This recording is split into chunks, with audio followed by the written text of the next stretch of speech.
Okay, people, happy Saturday. You all made it to the end of the weekend, which is Friday, and now it's Saturday. When I'm gonna talk about a little something, and I was looking at a video of this Puerto Rican chick, sister, and for some reason, when it comes to a lot of Afro-Latinos, they throw around the word Afro and Latino loosely.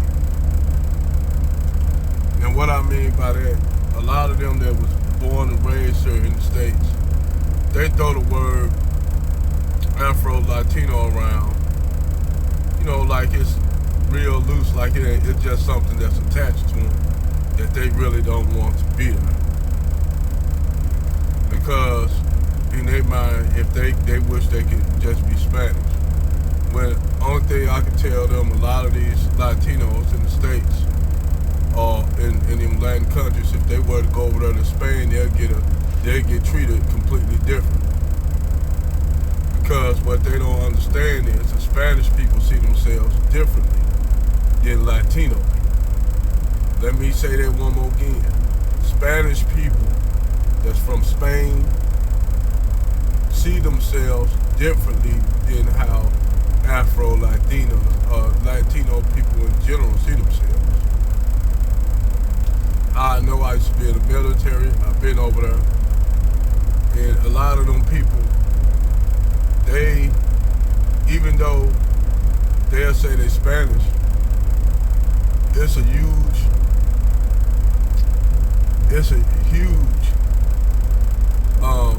neo-Nazi movement over there in Spain. And neo-Nazis, they consider themselves, even though they speak Spanish, they consider themselves of Germanic stock. Now, what I mean by that, see, a lot of Latinos over here, Afro-Latinos, they really don't know Spanish history much. They really don't know Spanish history. They don't know that Spanish was occupied numerous times by different peoples. They were occupied by a Celtic people that lived in the north. They were Celts. They were related to the Scottish people, Irish people, and actually Scottish people were the first white people to settle those lands. Before you had the Germanic people, the Saxons, which were another Germanic people, just like the Norsemen, or you call Vikings, they were Germanic people. And see, what happened is the Celts were the first people to inhabit, the first white people to inhabit Europe. So you had Celtic tribes living in the Iberian Peninsula. So during the time of the Hellenistic period, if you all know what the Hellenistic period means, it means when the Greco before pre-Roman civilization. That's what Hellenistic means. So, based on Helen, if you all know the goddess Helen, Athena, and all the Greek pantheon of gods, there you go, Hellenistic period. So, you'll have Greeks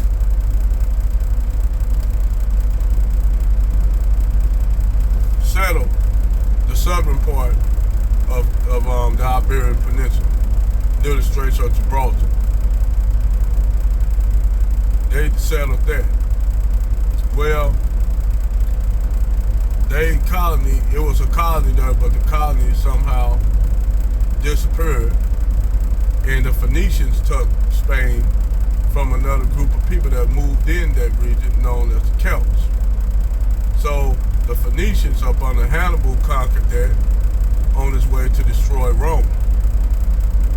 So you have now the Phoenicians had control over the Iberian Peninsula. You had the Greeks, the Celts. Then later came the Romans. The Romans held it for a while. Then the Visigoths, another Germanic group known as the Vandals, took it over, drove the Romans out. Then after that, you had the Moors.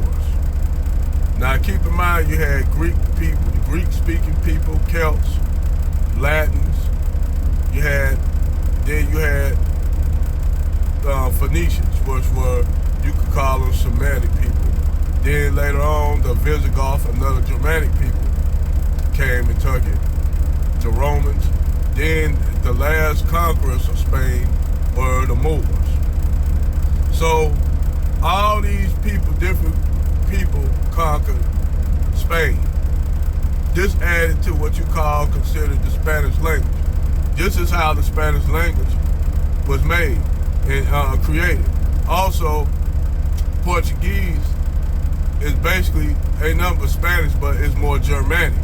If you listen to Portuguese speak and Spanish speak, you will see that the Portuguese have more Germanic, a more Germanic language base in their tongue when they speak Portuguese. Even though some of the words may be similar to Spanish, but it's different. It's more Germanic. So this is the history that a lot of Latinos in the West, with the Western Hemisphere, really don't know. So back to this Puerto Rican girl. She basically, a lot of them Afro-Latinos, not all, but some of them want to be black when they have a need to be black.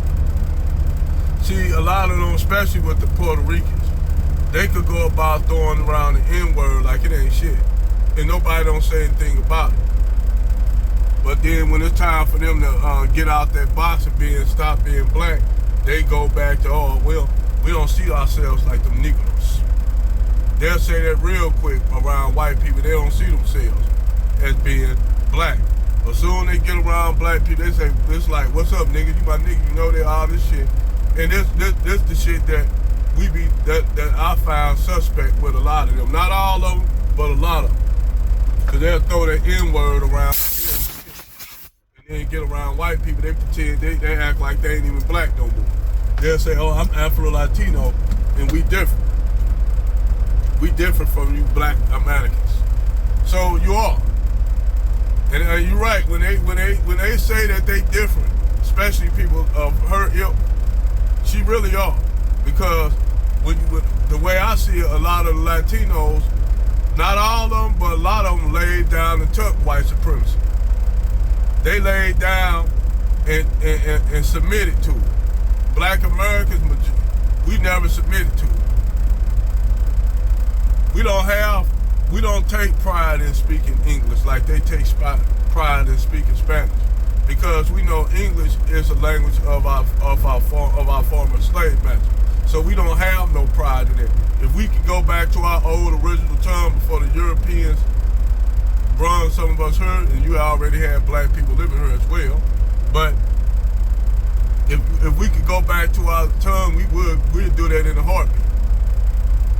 You know, just to get our own identity. Because speaking English, this don't make us like the thing that we argue with a lot of these Latino brothers and sisters. We said they'll think by default that they Spanish because they speak Spanish. I said, well, in that case, I can say that I'm Anglo-Saxon, or I'm related to Anglo-Saxon because I speak English, right? But we don't see shit like that. They see shit as they speak Spanish, they think that they are literally Spanish.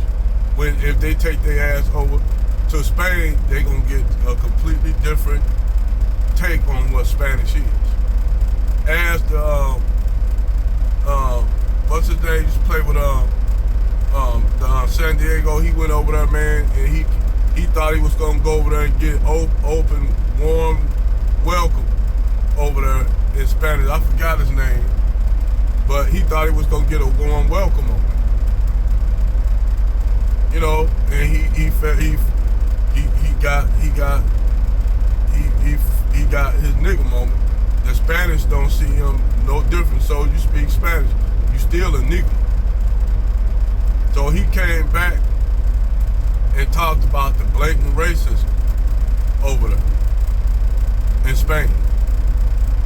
Just blatant racism. He said every day he said he was encountered by neo-Nazi groups, which there's a lot of neo-Nazi groups over there, which I constantly tell a lot of Puerto Ricans, Mexicans, Dominicans, Cubans, you go over there to Spain and see how those neo-Nazis accept. They just like the Mexican mafia in jail working with the neo-Nazis. They'll think somehow that they buddy, but he go over there, it's different. Outside of the prison system, it's a different ball game. They don't rock with you like that. They don't rock with you like that at all. They do not rock with you because you speak Spanish. Just like if I go over there to England, yes, you got English-speaking black people, but they still deal with racism over there in England, being black. So what I'm trying to tell you is, you get in where you fit in. You know, for the longest, black people have put out the olive branch for everybody that's black in the diaspora, whether you be African, whether you be from the Caribbean, whether you be Afro-Latino. We've always extended the olive branch to everybody, especially if you was black. But a lot of times they'll knock that olive branch out of their hand and say, we don't want that, we rather rock with white supremacy. So we say, oh, so that's what it is. So this is why you have the FBA movement, because the FBA movement responds to those other Africans and people in the diaspora turning their nose up at us. Even though we extended the olive branch numerous times, they basically just knocked it out of my hand and say, fuck y'all, olive branch. So we said, oh, okay, fine. That's what we did. We said, fine. Fuck it then. So now that's why now that black people are finding out who we are, and we more enlightened about what we are as Americans, now they saying we been xenophobic. Now I ain't saying not all black people in the diaspora, but you got a whole lot of them that still, now that we being they said we being xenophobic, because now we looking out for ourselves like they've been doing. We've been looking out, black people been looking out for everybody but ourselves. When we've had a civil rights movement, we fought for everybody's freedom. We didn't just fought for ours. Hell, we got enough problem. We don't got time to deal with that shit.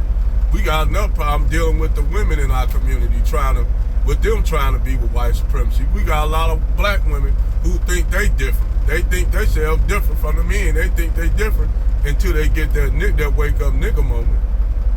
Till they know Zaddy ain't gonna be able to do shit for them. All of a sudden now they wanna get in their feelings because a lot of these brothers decided, hey, we getting our passports. You know, we get our passports. Okay, fine, we out.